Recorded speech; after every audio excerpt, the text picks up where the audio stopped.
Unutmayı yad etsem bir an, ölərəm yolunda senin ey vətən. Sinene güllələr atılan zaman, Polatdan bir qalxan olaram vətən.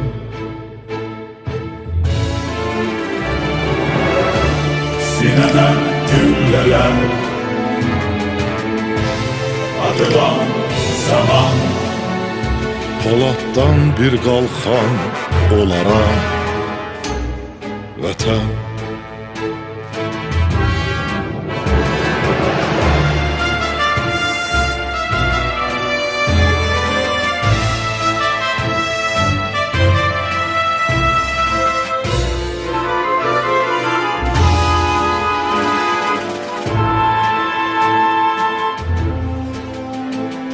Çəkir imtihana bu həyat bizi, dikili yurduma düşmənin gözü. Məndən dönsə belə taleyin yüzü, mən yenə andımda qalaram vətən.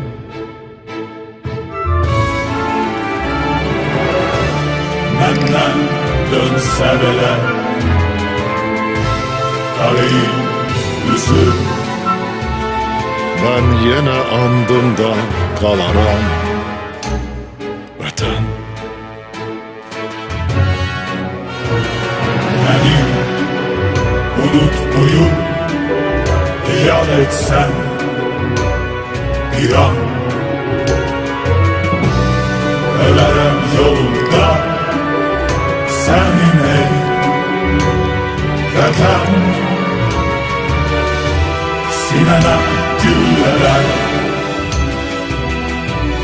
atılan zaman, Polatdan bir qalxan olaram vətən.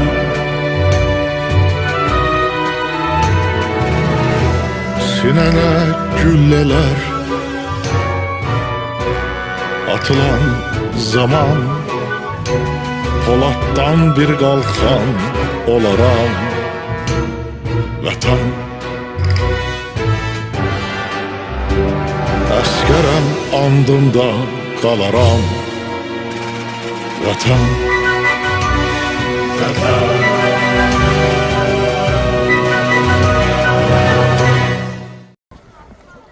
Əziz Azərbaycan ictimaiyyəti, Bakılar, şəhidlərə dəyər verənlər, şəhidlərin haqqını itirməyənlər, hamımızı buradan şəhid Vüqar Ağayevin məzarı üzərinə salamlayıraq. Bu günləri şəhid Vüqar Ağayevin, əslən Bakılar kəndindən olan Vüqar Ağayevin doğum günüdür. Məzarını ziyarət elədik, ailəsinin yanında olduq, ailəsilə bir yerdə onların dərdinə şərik olduq. Dualar oxundu. Bugün mən bu çıxışı, bu videonu çəkməklə məqsədim odur ki, mən şəhid Vüqar Ağayevin sağlığında heç bir məlumatım olmamışdır. Bunu deməliyəm ki, onun barəsində heç bir məlumatım olmuyor. Noyabrın biri onun şəhid olduğunu paylaşandan sonra onun paylaşımı altında yorumlardan çoxlu təqdirə layiq sözlər yazıldı. Və bu sözlərdən ötürü də bu yorumları yazan bütün Bakılar, Azərbaycanın hansı bölgəsindən olursa olsun, xüsusən Naxçıvandan çox yazdılar. Vüqar Ağayevin barəsində o qədər yaxşı sözlər yazıldı ki, Vüqar Ağayev təşkilatında cəsur boşçu yox, həm də böyük bir insanmış, böyük bir ürəyi olan insanmış. Mən Vüqar Ağayevə bu qədər qürur hissi keçirdim ki, yerlimiz kimi, elimiz kimi, bir Azərbaycanlı kimi. Noyabrın biri olan paylaşımdan sonra noyabrın 23-i onun Bakıda olan öz doğulduğu kənddə yaşadığı kənddə olan şəkil plakatının ətrafında bir video çəkmək qərarına gəldim. Və orada da yenə həmin yorumlarda Vüqar Ağayevin şəninə deyilən sözlərin sahiblərinə çox minnətdarlıq elədim. Bu gün də minnətdarlıq eləyirəm. Vüqar Ağayev həqiqətən də cəsur döyüşçülükdən başqa böyük bir insan, böyük bir ürəyi olan insanmış. Mən qürur hissi keçirdirəm ki, Vüqar Ağayevi bu günləri tanıdım. Hələ də onu kəşf eləmək, tanımaq mümkündür. Yaşadıqca, şəhidimizin barəsində maraqlandıqca daha çox şeylər adam eşidir. Allah rəhmət eləsin, Allah anasına uzun ömür, sağlamlıq nəsib eləsin. Mən onun məzarı önündə baş əyirəm. Allah rəhmət eləsin, yeri cənnət olsun. Şəhid Vüqar Ağayevin timsalında bütün şəhidlərimizin hamısına deyirəm Allah rəhmət eləsin qardaşlar. Qarşınızda baş əyirəm, yerləriniz cənnət olsun. Biz onların sayəsində bu günləri başımızı diz tuta bilirik.